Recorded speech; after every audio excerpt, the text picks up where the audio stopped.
लक्ष्मण द्वारा भिक्षा ग्रहण करना।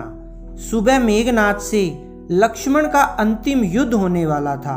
वह मेघनाद जो अब तक अजीवित था, जिसकी भुजाओं के बल पर रावण युद्ध कर रहा था, अप्रतिम योद्धा जिसमें सभी दिव्यास्त्रों का उपयोग करने की शक्ति थी। सुबह जब लक्ष्मण भगवान राम से आशीर्वाद लेने गए, उस समय भगवान राम पूजा कर रहे थे। पूजा समाप्ति के पश्चात प्रभु श्री राम ने हनुमान जी से पूछा, अभी कितना समय है युद्ध होने में? हनुमान जी ने कहा, प्रभु अभी कुछ समय है, यह तो प्रातःकाल है।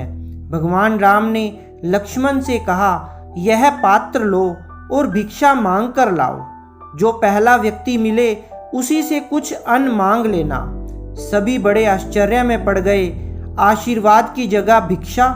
लेकिन लक्ष्मण को तो जाना ही था, क्योंकि यह उनके बड़े भाई की आज्ञा थी।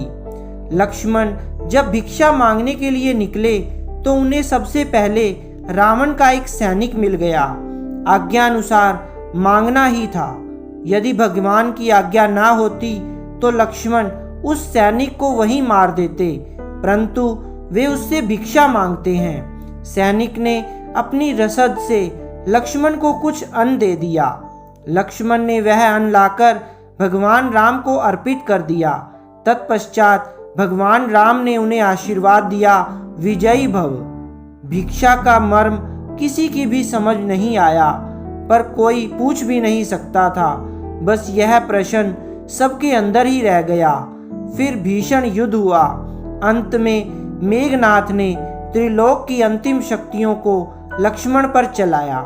ब्रह्मास्त्र, पाशुपास्त्र, वैष्णवास्त्र, इन अस्त्रों की कोई काट न थी।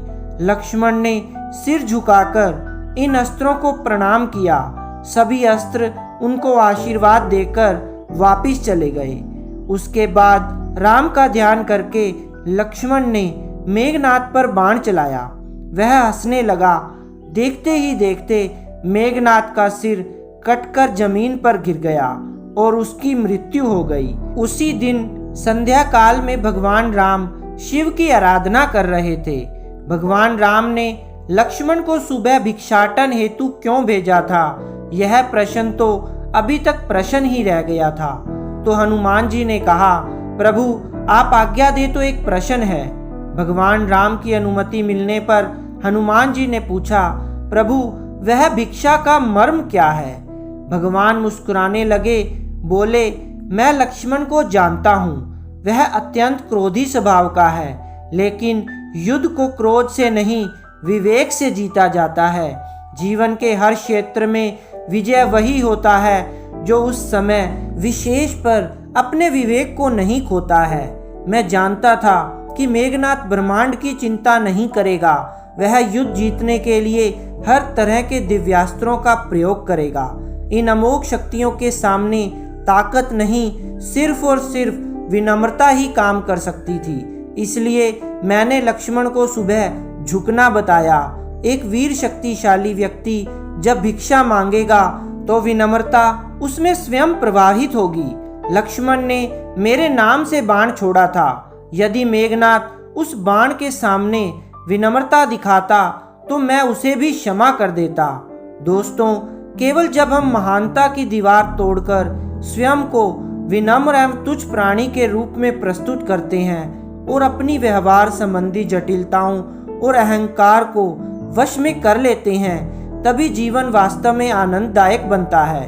अहंकार को बहलाकर हम समर्पण की कला में श्रेष्ठता हासिल कर सकते हैं। अर्थात यदि आप में विनम्रता और सरलता के गुण हैं, तो आप यह मान सकते हैं कि आपके पास वह सब कुछ है जो आपको चाहिए। तो प्रिय दोस्तों, यह थी आज की हमारी कहानी। अगर आपको यह कहानी अच्छी लगी हो तो प्लीज़ इस वीडियो को लाइक, शेयर एंड सब्सक्राइब जरूर करें और कमेंट में जय श्री राम लिखकर इस वीडियो को मान जरूर दें। धन्यवाद दोस्तों।